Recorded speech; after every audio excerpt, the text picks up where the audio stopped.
Hello, so today I'm going to look at the Witch's Tarot, the Llewellyn deck, and this is made or designed by Canon Reed. This is the deck that I used to use all the time, so it's very dog-eared and very well used, very scuffed. The box has long since gone, so I can't show you what the box looks like. I'm not even sure if you can get these cards any longer. I have seen a PDF version of a guidebook on the internet, and I suppose you might be able to get them somewhere, maybe second hand or something like that, if you were to look around for them.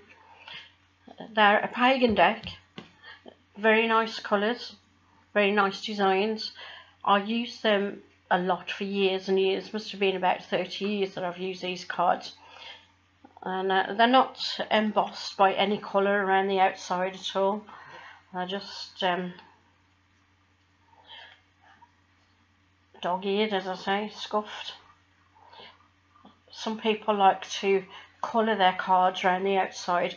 That's again is a personal preference. Some people like doing that, some people don't.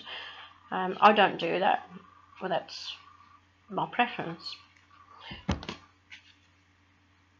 Alright, so I'll show you the minor arcana, the major arcana first, sorry. She's got most of the cards are the same as in most decks. This is the Fool. The designs are quite simple, I think, compared to some other decks. But when I use these cards, I used to get so much information from them. Unbelievable information that I used to get from these. I always used to say that they read me as well as me reading the cards.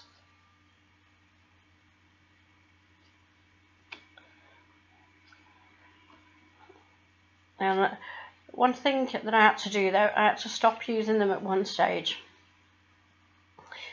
And the reason for that is because I found that there were so many people coming to pick up the cards.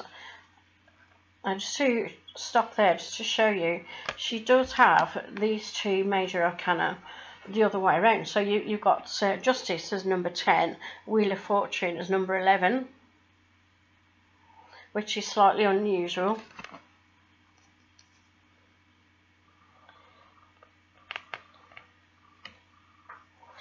But yeah, one thing I found, that because these cards are really nice, people are very attracted to them. When I use them, or in the past at least when I was using them, I used to get people just coming up and picking them up to have a look through without asking me and without permission, which I actually found quite annoying, quite rude as well.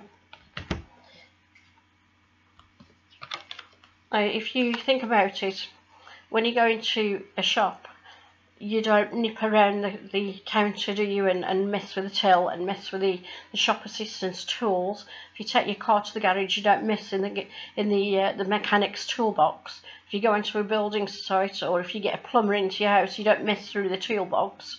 It's rude, it's offensive. So when people come to fairs, when people come to have their cards read, please do not mess with the cards unless you're specifically told to pick them up.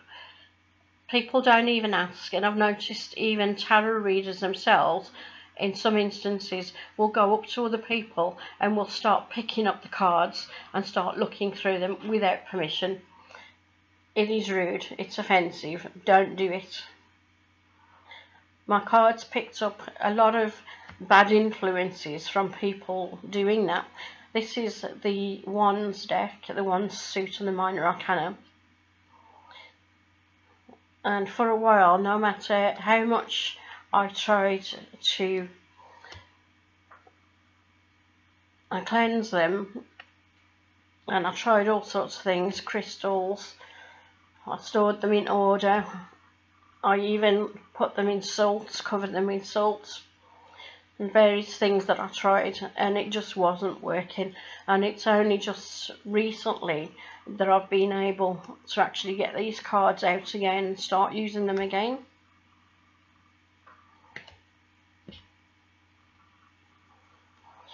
Now we come to the swords deck. Now you might see here as well, for some reason she's put fire at the bottom as well, but swords is normally akin to air. The cards are very much the same as in most decks, but as you can see, the design on the cards is quite simplistic.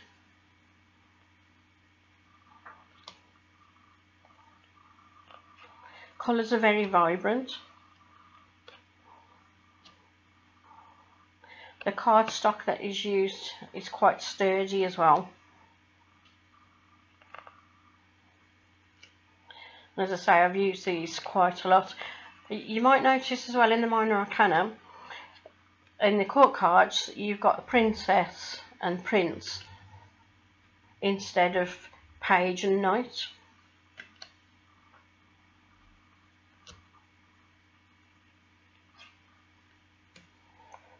And this is the Cups.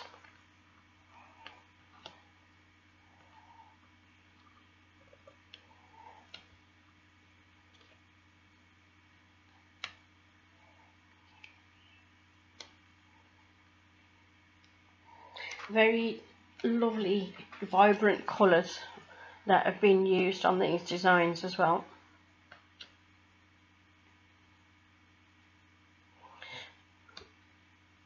As I say, the box for these cards has long since disappeared.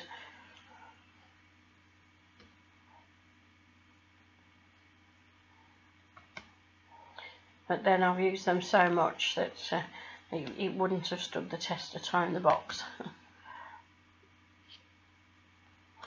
That is the Pentacles.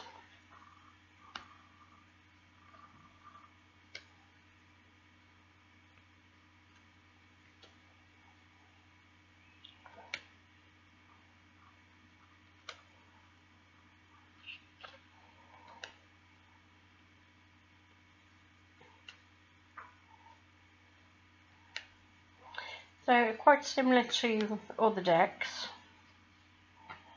as you can see, although she does have a pagan influence on some of the cards. And going back into the Major Arcana, you might have noticed the Devil